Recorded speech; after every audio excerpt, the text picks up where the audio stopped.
ഒരിക്കൽ ദേവാധിപനായ ഇന്ദ്രനും ബൃഹസ്പതിയും കൂടി ശിവദർശനത്തിനായി കൈലാസത്തിലേക്ക് പോയി.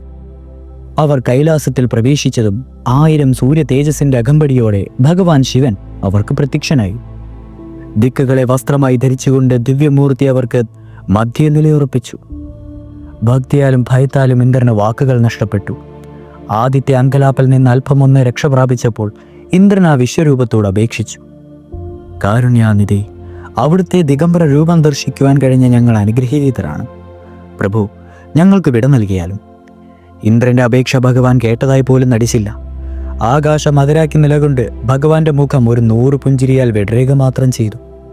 ദേവ, അവിടെ നിന്നെ മറികടന്ന് ഞങ്ങൾക്ക് യാത്ര ചെയ്യുവാൻ സാധിക്കുന്നതല്ല. അവിടുത്തെ വിശ്വരൂപം പിൻവലിച്ച് യാത്രാനുമതി നൽകിയാലും. ഇന്ദ്രൻ അപേക്ഷ തുടർന്നു. എത്ര തന്നെ ഇന്ദ്രൻ അപേക്ഷിച്ചിട്ടും ശിവശങ്കരൻ അനുസരിക്കുവാൻ കൂട്ടാക്കിയില്ല. ഇന്ദ്രന്റെ കോപം അനുനിമിഷം വർദ്ധിച്ചു വന്നു. സർവ്വദേവകളും വണങ്ങുന്ന തന്റെ അപേക്ഷ സ്വീകരിക്കുന്നതിൽ ശിവൻ മടി കാണിക്കുന്നുവോ?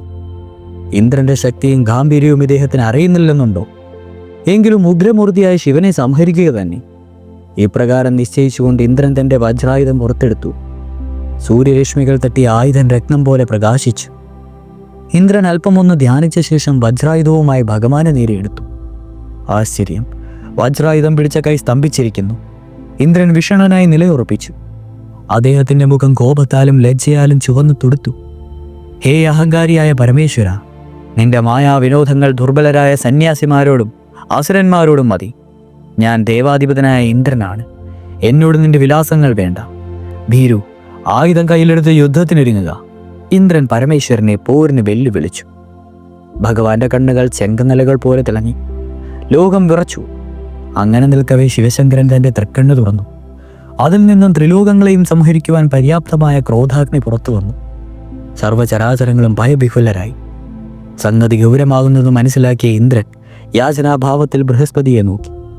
ബൃഹസ്പതി ഇന്ദ്രനോട് ഇപ്രകാരം പറഞ്ഞു: ഇന്ദ്ര, നീ ദേവാധിപനാണ്. എങ്കിലും ക്ഷമയും വിവേകവും നേടുവാൻ നീ ഇനിയും കാത്തിരിക്കേണ്ടതുണ്ട്. നിന്റെ അഹന്തയുടെ ഫലം ലോകം അനുഭവിക്കുന്നത് നന്നല്ല. ഞാൻ ഭഗവാനെ സ്വാന്തനിപ്പിക്കാം.